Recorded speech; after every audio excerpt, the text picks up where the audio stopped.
mga dear! Welcome back to my channel. Para sa atong leksyon ani nga video, tun-an nato unsaon paggamit ang modals nga can't and mustn't ug kung unsa ang kalahian nila. Sige, atong sugdan. I-trace na nato kung naana pa mo'y nahibaw-an na daan ani.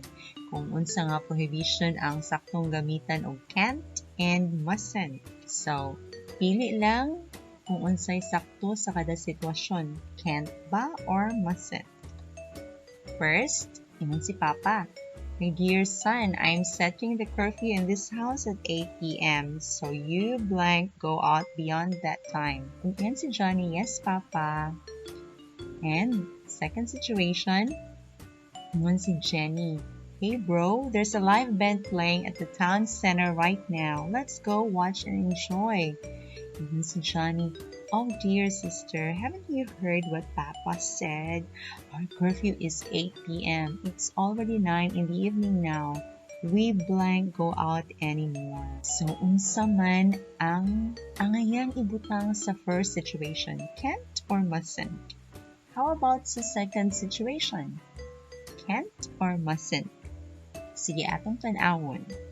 Mustn't para sa first na situation ug can't para sa second situation.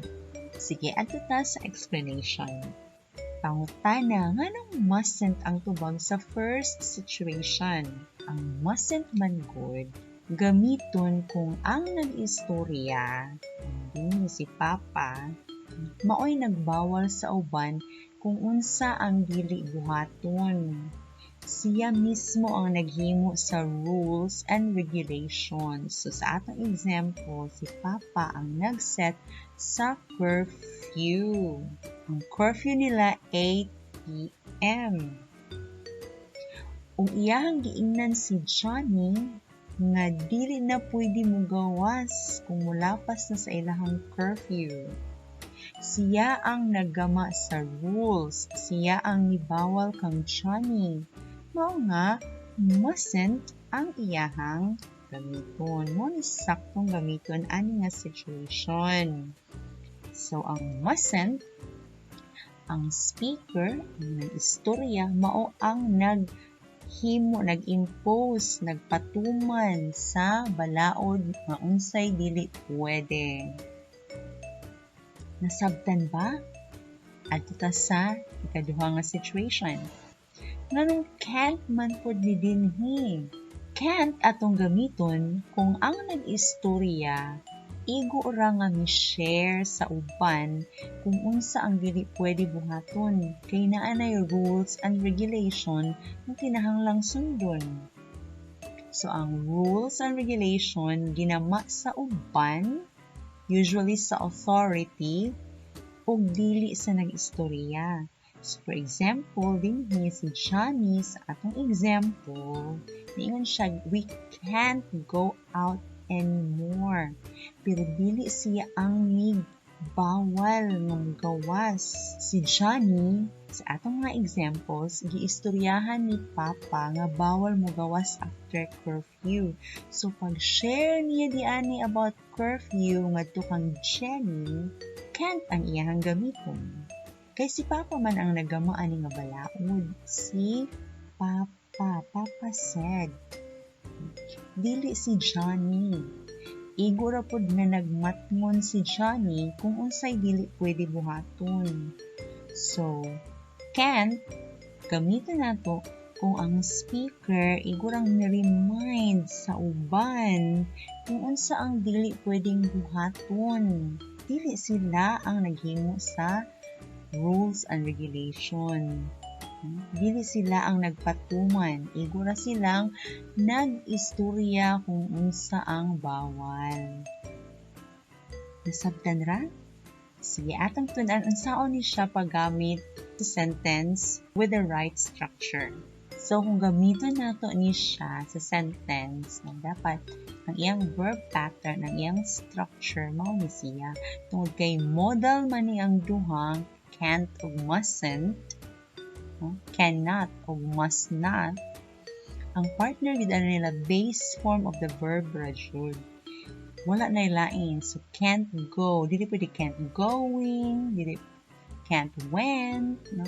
Kung unsay original nga forma sa verb, maura gyud na siya. Can't swim, can't dance. The same with mustn't. Can't go, can't swim, can't dance, can't eat. Dili pwede can't eating, can't eating. So, mo rin dapat ilahang forma sa sentence. Very simple, Rajud, no? Sige, let's see how much you have learned. Practice ta. Which is appropriate for each situation given, can't or mustn't. It's a phone conversation. Ingon si A, my friend, I'm going to your house to get the book you borrowed. Ingon si B, okay, I'll wait for you. Make sure to bring your quarantine pass. You blank enter our barangay without it. Unsa kay sakto nga tubag ani, can't or mustn't? Sige, atong tanawon. Ang sakto nga gamiton din ni can't.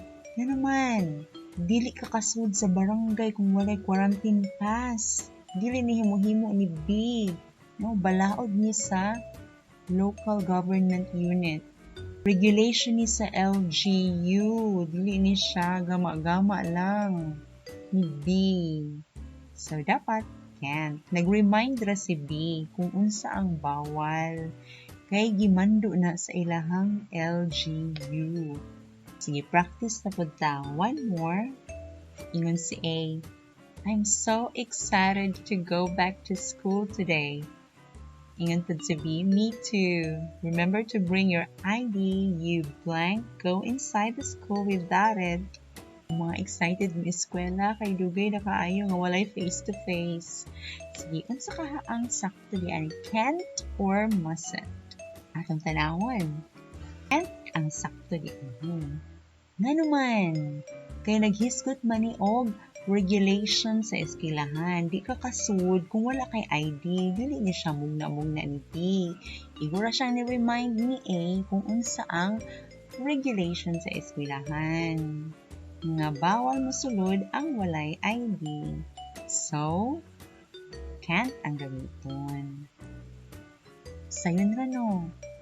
Next, ingon si A, I don't want others to know about this. You blank tell anyone. Ingon si B, sure, I won't tell anyone, I promise. Unsay sakto nga gamiton ani? Can't or mustn't? Atong tan-awan. Mustn't ang sakto nga gamiton.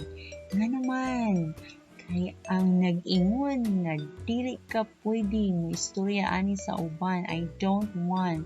Si A, iyahan ning mando. Nya si B, mutuman ra pud sa mando ni A. So, si A nga nagmando nga ayaw ni istorya sa uban ha. Mustn't ang iyahang gamiton. Nagets ra?